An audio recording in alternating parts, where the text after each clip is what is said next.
All right, here's a question for you. Could Russia's invasion of Ukraine been prevented? Well, yesterday on ABC's This Week, former New Jersey Governor Chris Christie was asked whether or not President Biden's policies made it easier for Putin to attack Ukraine. Watch the exchange. I absolutely believe, George, that if we had aggressively armed Ukraine from the time Joe Biden got in office, if he continued the Trump policy and had continued to aggressively arm Ukraine. Continued the Trump policy. Trump's the one. No. Listen, Trump is the one that browbeated Zelensky and held back the javelins that Congress had voted. John, you can continue, and he's still, the Ukrainians were armed. And in January of 2021, Joe Biden stopped that policy. The same way he reversed domestic oil production policy. All right, Stephanopoulos then went on to jump in himself. Here to discuss is today's company, the host of the Trish Regan Show and editor-in-chief of Trish Intel, Trish Regan, and political analyst and Newsmax contributor Mark Halperin. Good to see you both. Mark, I want to start with you. That exchange, and I think we cut it off a little early, but Stephanopoulos jumps in as well and basically says, you can't be serious, right? It's amazing. I mean, I think Chris Christie, who's been very critical of Donald Trump, was just laying out the facts. Here's what was given to Ukraine under the Trump administration. Here's what they did, and here's what was stopped. And yet Jonathan Karl, who has written now on his second book as a Never Trumper, was so quick to jump in there. These folks have literally defied the role of journalists and become Biden apologists. Well, to take a word from your former boss, I would say neither Donald Trump nor Joe Biden have perfect records on Ukraine. But there's no doubt that two things are true. President Trump did provide some weapons. I think a lot of people would have liked him to send more to Ukraine, more than the Biden administration has. And this did not happen on President Trump's watch. There are a lot of other factors, and I think you can be critical of certain aspects of President Trump's policy towards Ukraine. But those two things are facts. But again, I'm not necessarily looking to get it. It was Chris Christie was the guest there laying this out. Jonathan Karl was supposed to play the role of a journalist. I know he doesn't. But it was amazing. I thought it was fascinating to see him jump in as if he was from the Biden press office, not a DNC operative. Well, look, I mean, in the scheme of reporters showing pro-democratic bias, I wouldn't put that in the top of the list. I think there's a lot of criticism about President Trump's policies towards Ukraine that have nothing to do with the question that Governor Christie was raising, which is which of the two presidents did more to send military hardware to the Ukrainians.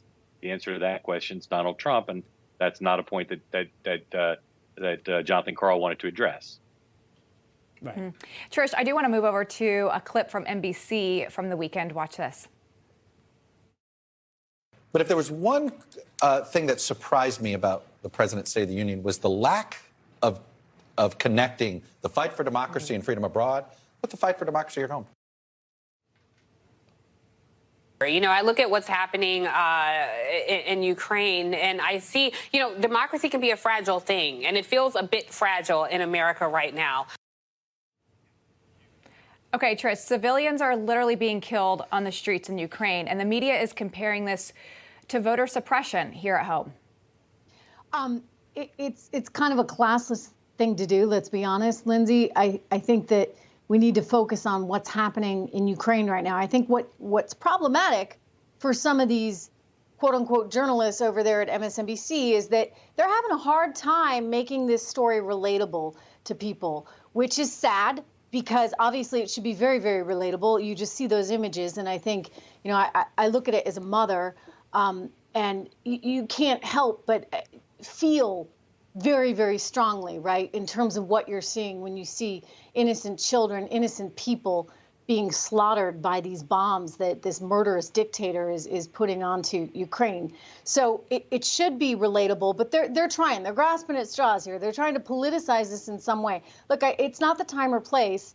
I myself have actually been rather restrained because I'm hugely frustrated with this administration and the situation it finds itself in now. But nonetheless, this is a moment where we kind of need to leave the politics aside and we need to think about what's actually happening and how we fix this, Lyndsay. And the answer is not to say, okay, well, this is somehow relatable to January 6th. The answer is to say, okay, we do have a problem here. Is it relatable to every American? It should be, because we're all human beings. I'm sorry, at the end of the day, the empathy as a human being should come out.